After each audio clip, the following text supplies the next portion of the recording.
In this episode of the Health Geeks podcast, I have with me Bevan Colless from Singapore Physio, and we'll be talking about ACL Rehab leveraging technology. Before that, one quick announcement. You can now unlock discounts for health products and services, saving you more than $1,000 annually in healthcare spending just by following our podcast. Simply head to allwin.co to find the knowledge questions based off our content. Answer them correctly and you'll earn the discounts. Only at allwin.co. Hi Bevan, welcome back. Great to be here. First question for you. When we are using blood flow restriction for rehab for ACL injuries, how exactly should we go about it? Tell us more about how it works and the science behind it.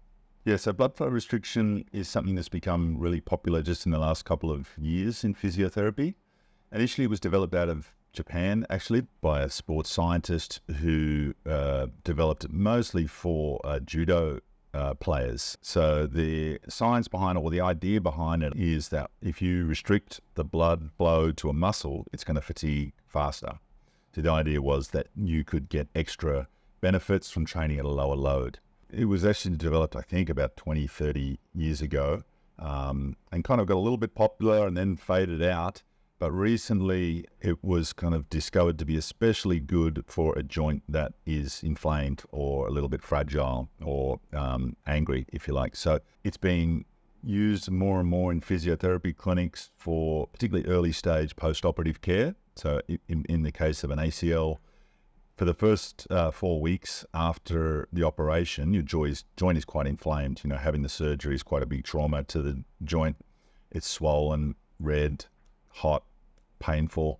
It can't take heavy loading. So the idea is, but we need to get the quadriceps activated and get all the muscles in the start on the long journey back to full strength by activating those muscles and fatiguing those muscles. So we use it for post-op ACLs by restricting the blood flow and then getting people to do certain exercises while the blood flow is restricted.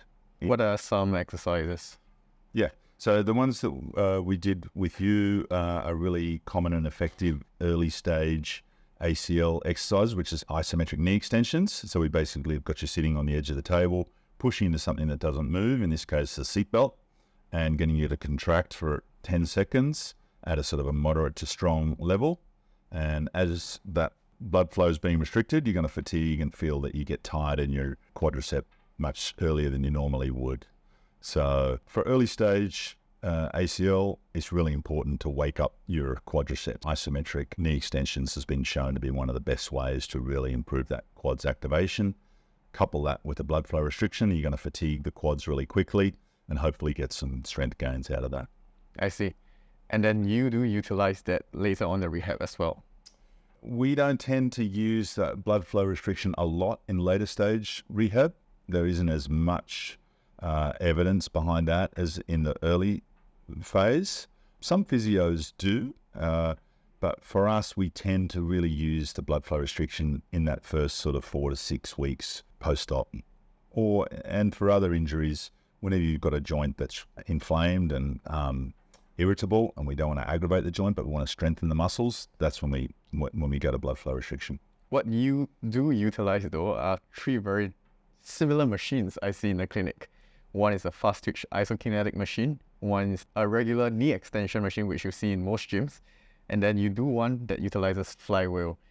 Tell me, when do you utilize each and what is the thinking behind? Yeah, so there's been a saying in ACL rehab recently that quads are king, and there's been a debate for years about whether knee extensions are safe to do for post-op ACLs.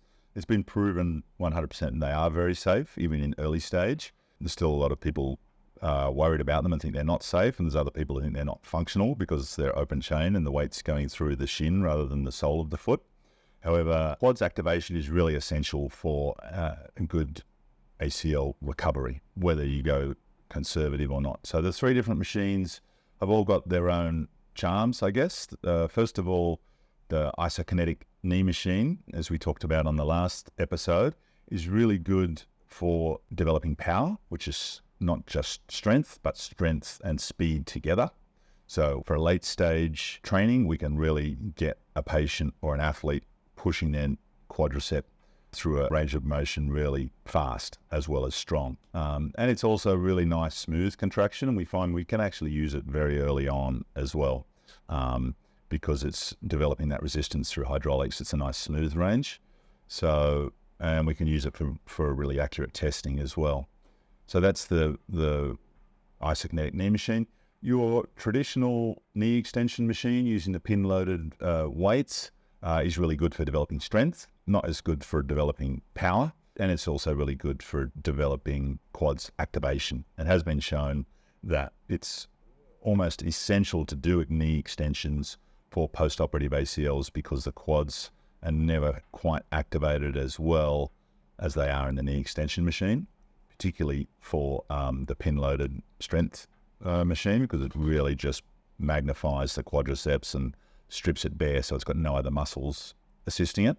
And that's been shown, as I said, to be essential for activation. The third machine we've got is the eccentric knee extension machine, the flywheel training, which is really cool for eccentric shock absorption. So as we did some of the testing last week, we find somebody on a counter movement jump is quite poor at landing, then we're going to try and improve their rate of force development of shock absorption. So in other words, the eccentric phase. So we get you to push out as that pulley wheel or the flywheel comes to the end of its length and recoils. You have to absorb that force on the eccentric phase. So that's really good for improving shock absorption. And also eccentric strength has been shown to be really important just as a general principle of strength gaining. So we'll often finish a set, the last exercise of a rehab session.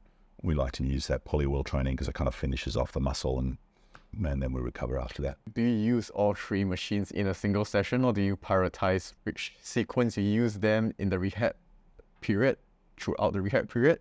What is the thinking behind? Because I suppose it might be different for everyone. Yep. It depends what stage of the rehab the person's at, how far they are post-op and how they are faring in some of those testing. Do they need more power? Are they moving towards late stage where their strength is good, but they're not good at developing strength quickly? In that case, we will be focusing probably more on the isokinetic and getting them to use it at slightly lower weights, but pushing it through really quickly. Earlier stage, we're probably using the traditional knee extension machine a little bit more because that's really good for the quads activation and just getting the brain to press the button that works the quads, which is really essential. And the eccentric flywheel training, we're using that, often for quite a long period post-op or post-injury, but probably not in the first 4 to 6 weeks because it is quite a challenging and pretty tough quads workout. So we're probably using that more in that sort of getting prepared to return to running phase and then preparing to return to jumping and plyometrics as well.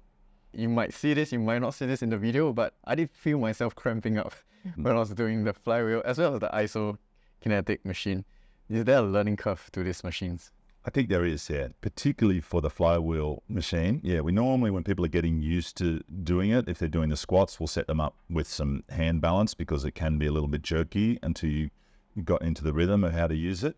So for sure, normally the first set, people are sort of starting to work out how they should push and how they absorb the force on the eccentric phase.